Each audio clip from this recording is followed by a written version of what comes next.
안녕하세요. 매일 새로운 사연을 전하는 읽어주는 사연 라디오입니다. 구독과 좋아요, 많은 공유 부탁드립니다. 오늘의 사연 시작하겠습니다.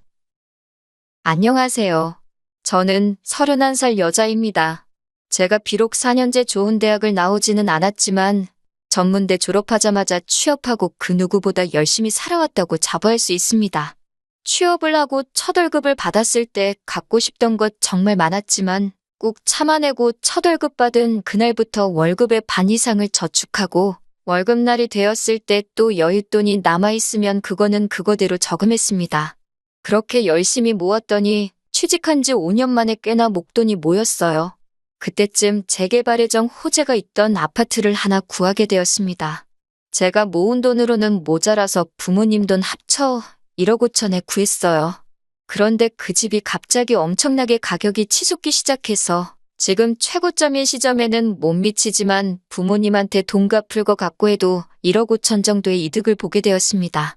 그 뒤로 투자하는 데에 재미가 붙어서 이것저것 투자하고 저축도 하고 그러면서도 돈 허투루 쓰지 않고 모았더니 제 통장에 4억의 돈이 모여 있었어요.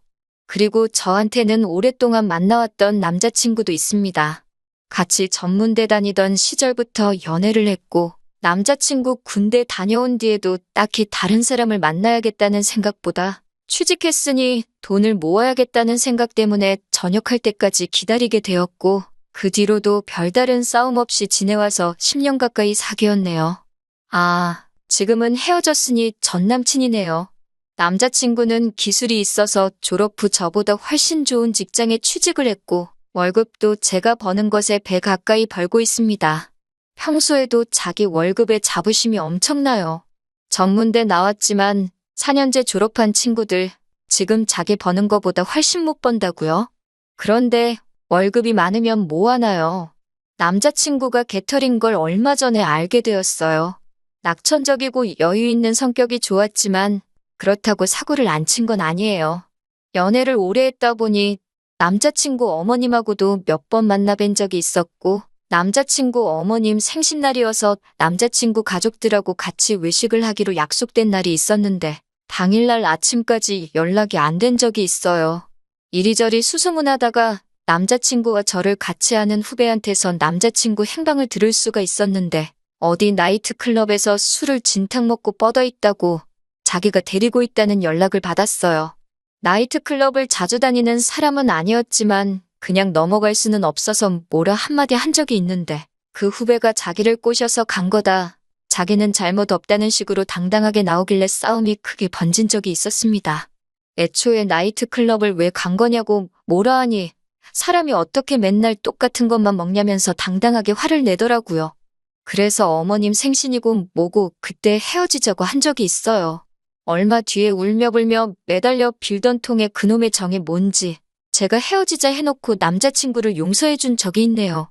바람을 피고 나서 당당하게 나온 거면 당연히 용서해주지 않았겠지만 같이 나이트에 있었던 후배가 진짜로 아무 일도 없었다고 선배가 생각하는 만큼 형님이 여자한테 인기가 많은 편이 아니라고 하면서 그날 정말 술만 잔뜩 먹고 고주망태가 된 사실을 말하면서 같이 가자고 꼬드긴 자기 잘못인데 둘이 헤어지면 자기가 너무 죄책감에 힘들 것 같다고 같이 비는 통에 용서해줬습니다.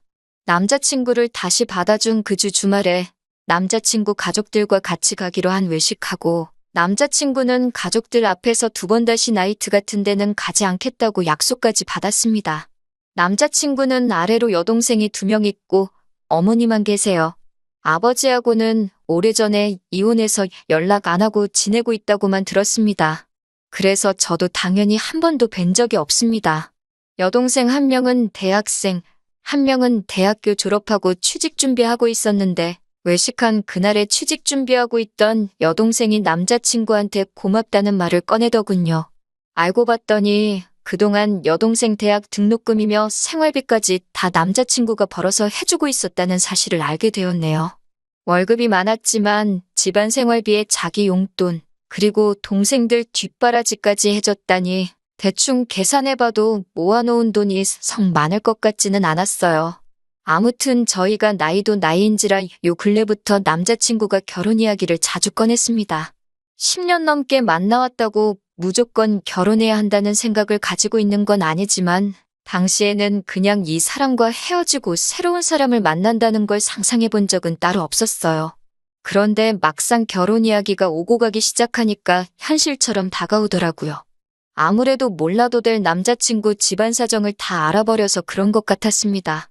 제 자신이 속물처럼 느껴지기도 했고, 그래서 결혼 이야기 꺼내는 남자친구에게 확실하게 거절을 못하고 질질 끌고 있었던 제 잘못도 있습니다. 저희 집도 그렇게 부자는 아니지만 부모님 노후 준비가 얼추 돼 있고, 제가 집 살 때 어머니가 대출도 없이 그 큰 돈을 빌려주실 정도로 저금도 많은 편이시거든요. 그런데 남자친구는 집에다가 생활비를 주고 있으니 그 말은 남자친구 어머님은 노후 준비가 안 되어 있다는 소리처럼 들렸으니까요. 그래서 결혼 이야기 꺼내는 남자친구 질문에 그냥 적당한 대답만 하며 넘기고 있었는데, 결혼하고 나서 집을 어떻게 할 계획인지 저에게 꺼내더라고요. 무슨 계획이 따로 있나 들어보고 있는데, 남자친구는 결혼하고 처음에는 어머님 집에 들어가서 살고 거기서 돈을 모아서 나오자고 하더라고요. 남친 집은 거실이 딸린 방 2개짜리 집인데, 이번에 큰여동생이 취직하면서 사내 기숙사로 들어가게 되었으니 방에 하나 비게 되었다고. 그래서 방 하나에는 둘째 동생, 나머지 하나에는 어머님이 지내고, 우리들은 거실 구석에 가벽을 세우던지 커튼을 쳐놓던지 해서 살면 되지 않겠냐고 하더라고요. 거실이니 당연히 주방과 이어져 있겠고, 커튼이나 가벽이 아니라 벽돌로 담을 쌓아놓고 지낸다고 해도 온 가족이 오며 가며 하는 소리가 다 들릴 거 아니에요? 그렇다고 집이 엄청 큰 평수도 아니고 17평짜리 아파트로 알고 있는데 말이에요. 말이 방처럼 쓰자는 거지. 그건 그냥 거실이나 다름없는 거 아니냐고. 나는 너네 가족들하고 살면 조금 불편할 것 같다고 했더니 잠깐 골똘히 생각하더니 그러면 방 3개짜리 집을 하나 구하자고 하는 거예요. 방 3개짜리 아파트 서울에 있는 거 잘 구하면 전세로 4억이면 들어갈 수 있을 거라고요. 4억이라는 액수를 꺼냈다는 거에 안 좋은 촉이 와서 전세가 그쯤 하나? 자기 모아놓은 돈 얼마나 있는데? 하고 물어봤습니다. 물론 모아놓은 돈 하나도 없는 거 어렴풋이 짐작은 하고 있었지만 뭐 다른 생각이 있는가 해서 떠보듯이 물어본 거예요. 그런데 너무나도 당당하게 제가 꺼낸 돈 이야기에 내가 돈이 어디 있어? 하고 대답하더라고요. 그러면 집은 어떻게 구하려고 4억짜리 전세 이야기를 꺼내냐고 했더니 저한테 모아놓은 돈이 있지 않냐고. 일단 그걸로 집을 구하고 제 월급으로 생활비를 쓰면서 자기 월급을 저축한 다음에 10년 내로 전세 말고 자가로 하나 구하자고 하더라고요. 남자친구가 제가 모아놓은 돈이 있다는 건 알아요. 저희 부모님이 제가 모아놓은 돈 자랑처럼 이야기하셨거든요. 10년이나 연애를 하고 있으니 당연히 결혼하겠지 라는 생각에 말하셨고, 부모님께는 남자친구가 모아놓은 돈이 없다고 말하면 괜히 걱정하실 것 같아 그 상황을 말씀드린 적이 없었거든요. 어차피 남자친구 모아놓은 돈 없는 거는 제가 알고 있었고, 제가 모은 돈으로 집 구해서 사는 것까지도 생각한 적은 있어요. 명의만 일단 제 이름으로 해두면 그 집 가지고 허튼 짓은 하지 않겠지 하는 생각을 했었거든요. 그래서 저는 둘이서 살 건데 무리해서 방 3개짜리 집으로 갈 필요가 있냐고, 방 2개짜리 적당한 빌라 구해서 살고 남는 돈은 부모님 드릴 계획이라고 했더니 대뜸 하는 말이 그 돈을 부모님 드리면 우리 엄마는 어떡하냐고 물어보더라고요. 처음에는 제가 잘못 들은 건가 싶어서 뭐라고 했냐고 물어봤는데 제가 들은 게 맞았어요.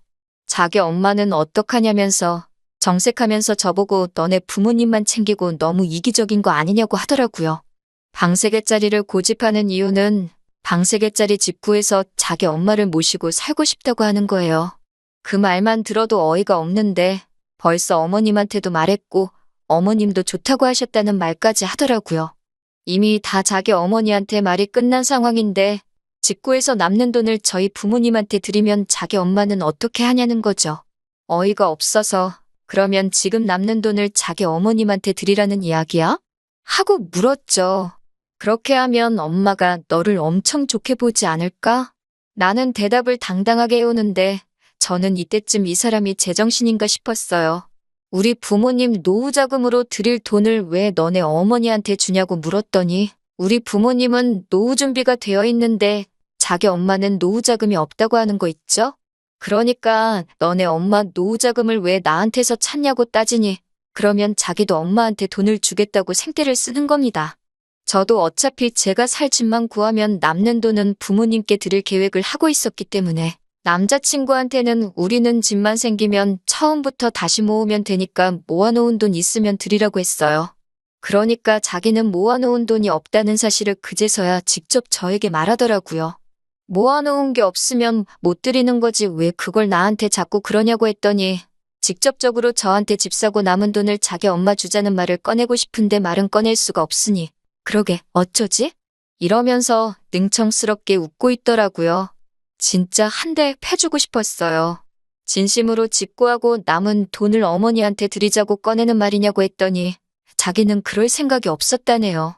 처음에 자기가 말한 대로 방 3개짜리 집을 구하면 남는 돈이 없으니 드릴 것도 없는 게 아니겠냐고요. 그래서 저는 이 사람이 자가를 포기하고 전세로라도 큰 집에서 살고 싶다는 말을 하는 걸 제가 오해한 건 줄 알고 둘이 사는데 큰 집이 뭐가 필요하겠냐고 어차피 돈 모아서 더 큰 집으로 갈 생각이면 요즘 집값 무섭게 오르는데 자가로 구하는 게 더 이득일 거 아니겠냐고요? 그랬더니 작은 집에서 살면 자기 엄마를 못 모시고 사는 거 아니냐 하길래 어머님은 자주 찾아뵙는 거로 하고 둘이서 살자고 했죠. 그러니까 또 다시 도돌이표. 그러면 집 사고 남는 돈은 어쩔 거냐고 또 물어보더라고요. 다시 또 자기 어머니 노후 자금 없는 걸 이야기하면서 우리 엄마 어떡해, 우리 엄마는 어떡하냐 이런 식으로 받아치고 있는데 정말 영원히 끝나지 않을 것만 같아서 내가 어떻게 모은 돈인데 그 돈을 너네 엄마를 드리냐고 따졌어요. 그러니까 많이 양보했다는 말투로 그러면 반반씩 드리면 되겠다고 자신있게 말하는데 속이 터져서 미치겠더라고요. 결혼하면 똑같이 부모님인데 어디 더 주고 덜 주고 차별하는 거 아니라고 가르치듯이 말하길래 마시고 있던 커피를 얼굴에 끼얹어버리고 연락할 생각 하지 말라고 말하고 집으로 돌아왔어요. 정말 드라마에서나 그러는 건 줄 알았는데 계속 똑같은 말로 사람을 짜증나게 하니 참을 수가 없더라고요. 아무튼 그렇게 헤어지고 집에 왔는데 연락이 왔어요. 반성하고 사과하려고 전화한 건 줄 알고 받았는데 대뜸 엄마가 같이 사는 건 양보하겠다고 했다면서 저보고 어떻게 그렇게 사람이 이기적일 수가 있냐고 하더라고요. 그러면서 제가 하자는 대로 하는 대신에 저랑 결혼해서 따로 돈 관리하면서 자기가 1억을 모아 자기 엄마 노후자금 드릴 때까지는 제가 버는 돈으로 생활하는 게 좋겠다고 하더라고요. 그럼 충분히 공평한 것 같다고. 그 말 듣자마자 너랑은 결혼 못할 것 같다고 각자 부모님한테 효도하고 싶은 것 같으니 내가 모은 돈으로 효도할 생각 하지 말고 앞으로도 어머님 모시고 알아서 셀프 효도하라고 헤어지자고 했습니다. 누가 누구한테 아쉬운 소리를 해야 하는 건지도 모르고 끝까지 저보고 이기적이라고 욕을 하더니 솔직히 너 내가 받는 월급이 탐이 나서 나랑 여태껏 만나온 거 아니냐고. 결혼하면 내 월급도 넣게 되는데 그렇게 욕심부리다가 평생 시집이나 가겠냐고. 너는 평생 혼자 살게 될 거라고 아주 저주를 퍼붓더군요. 그냥 무시하고 전화번호 차단해버렸어요. 그리고 얼마 전에 출근하는데 제 회사 앞에 남자친구가 지네 엄마랑 같이 찾아왔더군요. 어머님이 저한테 다시 생각해보면 안 되겠냐고 빌듯이 말하며 그래도 애가 벌이가 나쁜 건 아니잖니 하면서 다시 데리고 살아달라는 듯이 통사정을 하며 부탁을 하더라고요. 그래서 남자친구 앞에 두고 어머님한테 누가 들으면 얘가 월급으로 한 달에 무슨 집 한 채씩 사오는 줄 알겠다고. 저보다 돈 잘 버는 건 사실이지만 제가 그 돈 모을 동안 자기는 모아둔 거 한 푼도 없으면서 오래 만났다고 제가 평생을 피땀 흘려 모은 돈을 자기 돈처럼 쓰려는 사람하고는 미래를 약속할 수 없을 것 같다고 말하고 저는 회사 들어가 봐야 하니까 이만 들어가 본다고. 그리고 이렇게 찾아오지도 말고 연락도 안 했으면 좋겠다고 딱 잘라 말하고 회사로 들어갔어요. 회사 입구로 들어가는데 으이구 이 화상아 하면서 등짝을 맞는 소리가 들리길래 뒤돌아보니 어머님한테 남자친구가 아주 사람 많은 데서 두들겨 맞고 있더라고요. 그걸 보니까 속은 참 후련했어요. 31살 돼서 10년 만난 남자친구와 헤어지니 저도 기분이 좋지만은 않은데 그래도 이렇게 탈출할 수 있었다는 사실이 다행이라고 생각합니다. 결혼을 앞두고 본인의 경제적인 부분을 무조건 숨기는 것만이 좋은 방법은 아닌 것 같아요. 서로의 상황을 미리 알고 조율을 할 수 있었다면 그래서 자기 가족을 위해 제가 모은 돈을 탐내지만 않았더라도 아마 진짜 결혼 이야기를 하고 있었을 수도 있었겠죠? 저도 보란 듯이 더 좋은 사람 만나서 행복하게 살 계획입니다. 긴 이야기 들어주셔서 감사합니다. 오늘의 사연은 여기까지입니다. 구독과 좋아요, 알람 설정해주시면 앞으로 더 좋은 사연으로 찾아오겠습니다. 감사합니다.